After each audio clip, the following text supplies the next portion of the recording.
Police commissioner DK Thakur साहब बहुत ही तेज़ तर्रार और ईमानदार अफसर हैं और इनका जो है सीबीसीआईडी और सीबीआई में खासा अनुभव रहा है। कमिश्नर साहब, हम जानना ये चाह रहे हैं कि जो राजधानी में स्मार्ट सिटी है, स्मार्ट सिटी में सेफ सिटी प्लान कोई प्रोजेक्ट है जो महिलाओं के लिए है, वो क्या लागू होने वाला है या कब तक है? जी, आपने सही कहा। स्मार्ट सिटी में सेफ सिटी एक कंपोनेंट है और ये गवर्नमेंट ऑफ इंडिया का प्रोजेक्ट है।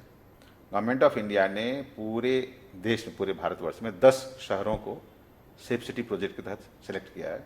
उसमें लखनऊ एक है। वैसे बाद में माननीय मुख्यमंत्री ने उत्तर प्रदेश के कुछ अन्य शहरों को भी सेफ सिटी के तहत लाने का काम किया है। इस सेफ सिटी प्रोजेक्ट के तहत जितने काम हो रहे हैं उसके नोडल ऑफिसर हमारे एडीजी 1090 या एडीजी वुमेन सिक्योरिटी जो मैडम नीरा रावत, उनको बनाया गया है। वो सारे कार्य हो रहे हैं, उनके कार्य करवाए जा रहे हैं। तो जो हमें लखनऊ पुलिस को कंपोनेंट मिला है, जो हमें अभी तक जिम्मेवारी मिली है, आपने देखा होगा लखनऊ शहर में तमाम जगह पिंक बूथ बनाए गए हैं। इसके अलावा आपने देखा होगा हमारी महिला पुलिसकर्मी पिंक स्कूटी पर चलती है। पिंक बूथ, पिंक स्कूटी और पिंक पेट्रोल, ये एक्सक्लूसिवली जो सेफ सिटी प्रोजेक्ट है उसके तहत अभी तक हो चुके हैं। और ये आप देखेंगे पूरे उत्तर प्रदेश में जाएंगे तो केवल आपको लखनऊ में दिखेगा। लखनऊ बाहर अभी नहीं दिख रहा होगा क्योंकि लखनऊ बाहर अभी टेकअप नहीं हुआ है। आगे जो हमारी प्लानिंग है, इसी में सेफ सिटी में जो आगे प्लानिंग जो हमारी जानकारी में अन्य विभागों के अलावा, वो ये है कि आपने देखा कि शहर भर में बहुत जगह जैसो पिंक टॉयलेट्स बनाए गए हैं, महिलाओं के लिए बनाए गए हैं। आगे इसी का एक प्लान है जिसकी बड़ी चर्चा होगी कि लखनऊ में करीब 200 चौराहों पर कैमरे लगाए जाएंगे। वो कैमरे AI एनेबल्ड होंगे, जिससे कि उस एरिया से यदि महिलाएं गुजर रही हैं, लड़कियां गुजर रही हैं, उनके साथ कोई अपराध, कोई छेड़खानी या कोई अप्रिय घटना होती है तो तत्काल उसको वो कैमरा कैप्चर कर लेगा और अलर्ट जनरेट करेगा हमारी UP 112 हेडक्वार्टर में, जिससे कि जो उस घटना स्थल से सबसे नज़दीक जो PRV व्हीकल होगी मौके पर पहुंच जाएगी। ये सेफ सिटी कंपोनेंट है जो इस पर हम लोग काम कर रहे हैं। ये कब तक लागू हो जाएगा? ये कब तक होंगे? चरणबद्ध तरीके से हो रहा है। मैं इसके टाइमलाइन बारे में मैं नहीं बता पाऊंगा क्योंकि प्रोजेक्ट में मॉनिटर नहीं कर रहा हूँ, लेकिन जो चीज़ हो चुका मैंने बता चुका। मैं पिंक बूथ पूरे शहर में 100 बनने थे, उसमें करीब 70-80 हम लोग का हैंडओवर हो चुके हैं। 20 और बन रहे हैं, वो हैंडओवर हो जाएंगे। पिंक स्कूटी हमें 100 मिल चुके हैं, उसमें महिला पुलिसकर्मी हमारी घूम रही है। पिंक पेट्रोल हमें जो 4 पहिया वाहन है 10 मिल चुके हैं, उस पर हमारी पेट्रोलिंग चल रही है। मेरे ख्याल से पिंक टॉयलेट्स बन चुके हैं, लेकिन ये कैमरे वाले अभी इंस्टॉल होने बाकी हैं। इसी से जुड़ा एक सवाल है। मुख्यमंत्री जी महिला शक्ति मिशन पे बहुत जोर दे रहे हैं और अक्सर देखा ये जाता है कि महिलाओं के साथ छेड़खानी वगैरह होती है, वो 112 या 1090 पे कॉल करती हैं, लेकिन कोई रिसीव नहीं करता है और उसके बाद वो जो मनचले हैं वो सब भाग जाते हैं। इस पर क्या मतलब आपने कुछ? देखिए, मैं ये बताना चाहूँगा, महिलाओं खासकर, अच्छा हुआ आपने बहुत अच्छा सवाल पूछा। महिलाओं में, आम जनता में भी 1090, 112 इन सब नंबरों का हल्का सा कन्फ्यूजन है। देखिए, 1090 खास करके इसलिए बनाया गया है कि यदि किसी लड़की या किसी महिला को कोई मनचला बार बार कॉल करके, टेलीफोनिक कॉल करके या मैसेज करके, व्हाट्सएप मैसेज, नॉर्मल मैसेज करके परेशान कर रहा है, स्टॉकिंग कर रहा है, उसके लिए 1090 है।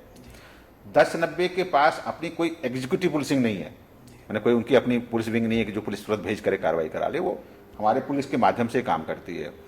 तो यदि कहीं आपके साथ छेड़खानी घटना होने वाली है, हो रही है, आपको लगता है, तो आप 1090 को कॉल ना करें, आप 112 को कॉल करें, 100 को कॉल करें, जिससे कि उसकी जो व्हीकल होगी तत्काल मौके पहुंच जाएगी। 1090 को अपनी कोई व्हीकल नहीं है। वैसे इस समस्या के समाधान के लिए लेटेस्ट ये हुआ है कि 1090 और 112 दोनों का इंटीग्रेशन कर दिया गया है। इंटीग्रेशन हुआ है। इंटीग्रेशन से ये हो रहा है कि 1090 पर आपने कोई कॉल किया और जिस पर 112 को एक्शन लेना है तो वो 112 को ट्रांसफर कर देते हैं। कभी कभी इस ट्रांसफर प्रोसेस में विलम्ब हो जाता है।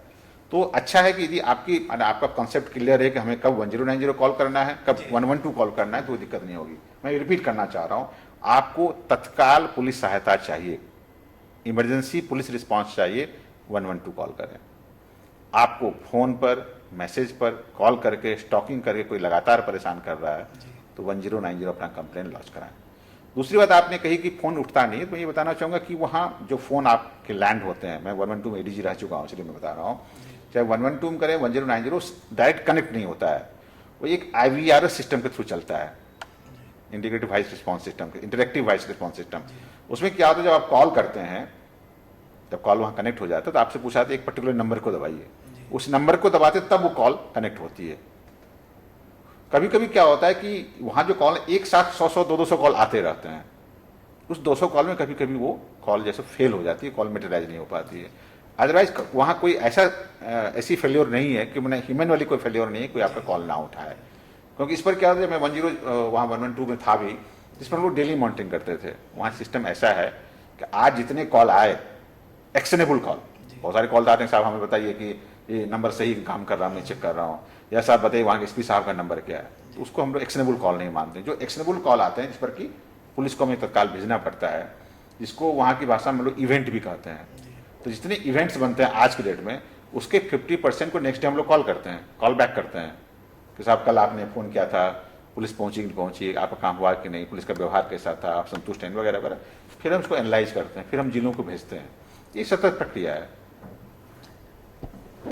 तत्कालीन डीजीपी साहब ने एक स्कीम निकाली थी पैदल गश्त की शाम के टाइम, जिससे अपराध कम हो, अपराधियों पर नज़र रखी जाए, लेकिन वो शायद इस वक्त बंद हो गई है। बंद नहीं हुई, चल रही है। आप रोज देखेंगे, रोज जो सोशल मीडिया ग्रुप में जो मीडिया बंधुओं के ही हैं, उसी में डालते रहते। कल मैं खुद देख रहा था, उन्होंने डाला था मीडिया बंधु गाजीपुर में पैदल गश्त हो रहा है, किस दिन वहाँ का डालते हैं, किस दिन वहाँ डालते हैं, सब चलता रहता है। इसलिए आप देखे होंगे, आप खुद इसको मॉनिटर कीजिएगा, कभी ध्यान देकर बताइएगा, क्या शाम के समय में 6 से 8 या 6 से 9 के बीच में इधर हाल के दिनों महीना 2 महीना में कोई आपको संगीन अपराध घटित होता हुआ दिखा है? जी।